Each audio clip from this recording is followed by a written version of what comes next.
میں ایک بند عاصی ہوں، خطا کار ہوں مولا۔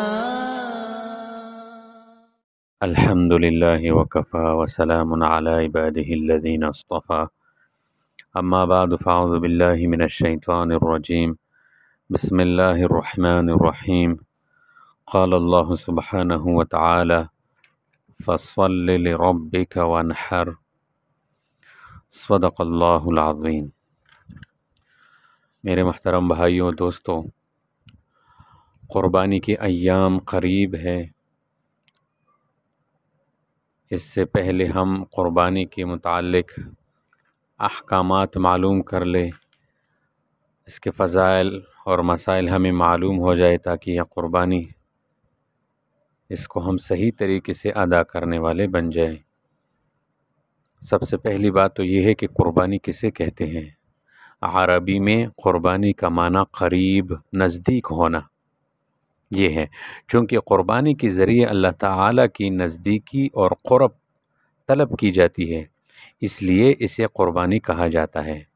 اور اسی طرح قربانی کے جانور کو عربی میں اضحیہ بہت سارے نام ہے، اور لغت میں اضحیہ یہ ہر اس جانور کا نام ہے جسے قربانی کے دن ذبح کیا جاتا ہے۔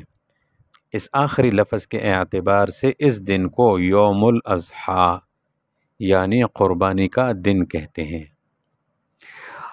اصطلاحی تعریف، شرعی تعریف اس کی یہ ہے، خاص عمر کے مخصوص جانور کو اللہ تعالیٰ کا تقرب حاصل کرنے کی نیت سے مخصوص وقت میں مخصوص شرائط اور سبب کے ساتھ ذبح کرنے کو اضحیہ کہتے ہیں۔ اچھا جی، قرآن کا حکم، قربانی کا حکم قرآن اور حدیث کی روشنی میں یہ بھی سن لیجئے۔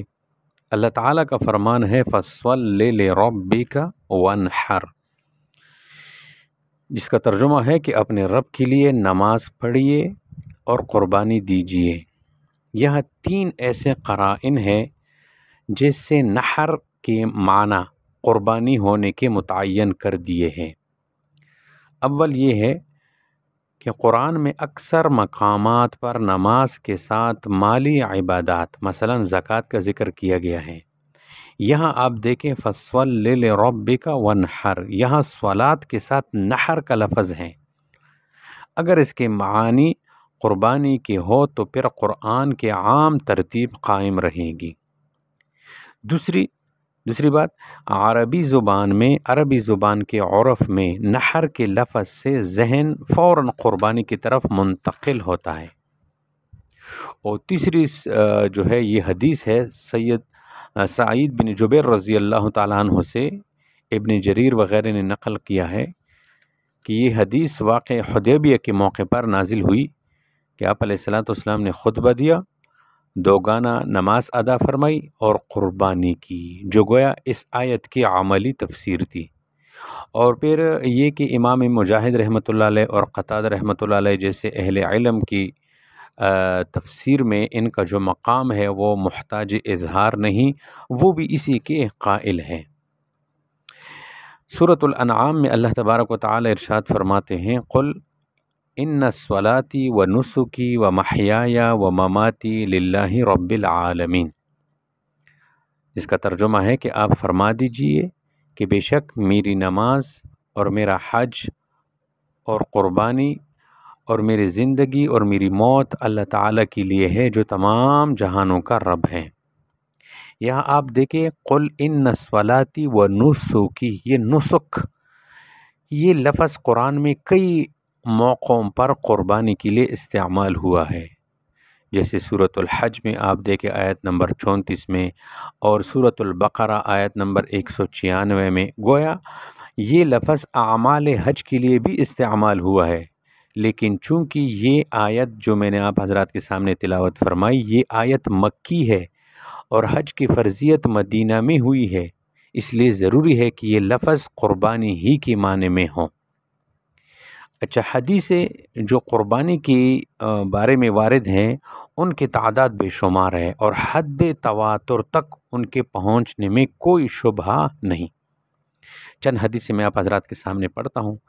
قال رسول اللہ صلی اللہ علیہ وسلم من کان لہ سعۃ ولم یضحی فلا یقربن مصلانا، یہ ابن ماجہ کی روایت ہے۔ حضور اکرم صلی اللہ تبارک و تعالی علیہ وسلم نے فرمایا جس کے پاس وسعت ہو اور وہ قربانی نہ دے وہ ہمارے عیدگاہ کے قریب بھی نہ ہو۔ اب دیکھیں کتنی جو ہے سخت وعید ہے۔ اور قربانی کی وجوب کی اہمیت ایک اور حدیث سے بھی یوں سمجھے، حضرت عبداللہ بن عمر رضی اللہ عنہما فرماتے ہیں کہ رسول اللہ صلی اللہ علیہ وسلم نے مدینہ منورہ میں 10 سال قیام فرمایا۔ اس قیام کے دوران آپ علیہ السلام قربانی کرتے رہے۔ یہ ترمذی شریف کی روایت ہے۔ حضور اکرم صلی اللہ علیہ وسلم نے مدینہ منورہ کے قیام کے دوران ایک مرتبہ بھی قربانی ترک نہیں کی، باوجود یہ کہ آپ علیہ السلام کے گھر میں بوجہ قلت طعام کئی مہینے چولہا نہیں جلتا تھا۔ ایک اور روایت صحیح بخاری شریف کی، حضرت جندب بن سفیان البجلی رضی اللہ تعالی عنہ سے روایت ہے کہ میں عید الاضحیٰ کے دن حضور اکرم صلی اللہ علیہ وسلم کے خدمت میں حاضر ہوا۔ آپ علیہ السلام نے فرمایا کہ جس نے عید کی نماز سے پہلے قربانی کا جانور ذبح کر دیا تو اسے چاہیے کہ اس کی جگہ دوسری قربانی کرے، اور جس نے عید کی نماز سے پہلے ذبح نہیں کیا تو اسے چاہیے کہ وہ عید کی نماز کے بعد ذبح کرے۔ یہ صحیح بخاری کی حدیث ہے۔ حضور اکرم صلی اللہ علیہ وسلم نے عید الاضحیٰ کی نماز سے قبل جانور ذبح کرنے پر دوبارہ قربانی کرنے کا حکم دیا، حالانکہ اس زمانے میں صحابہ اکرام کے پاس مالی وسعت نہیں تھی۔ تو یہ قربانی کی وجوب کی واضح دلائل ہے یا نہیں؟ اس لیے ہمیں چاہیے کہ خوب خوش دلی کے ساتھ ہم اس قربانی میں بڑھ چڑھ کر حصہ لیں۔ تو یہ قربانی کے متعلق آج ہمارا پہلا درس ہے۔ انشاءاللہ چند دروس کے اندر ہم جو ہے یہ بیان کریں گے قربانی کے فضائل، قربانی کی مسائل وغیرہ۔ توجہ سے جو ہے سنتے جائیں اور اس کو شیئر کرتے جائیں۔ اللہ تبارک و تعالی ہمیں عمل کی توفیق عطا فرمائے۔ وآخر دعوانا ان الحمد للہ رب العالمین۔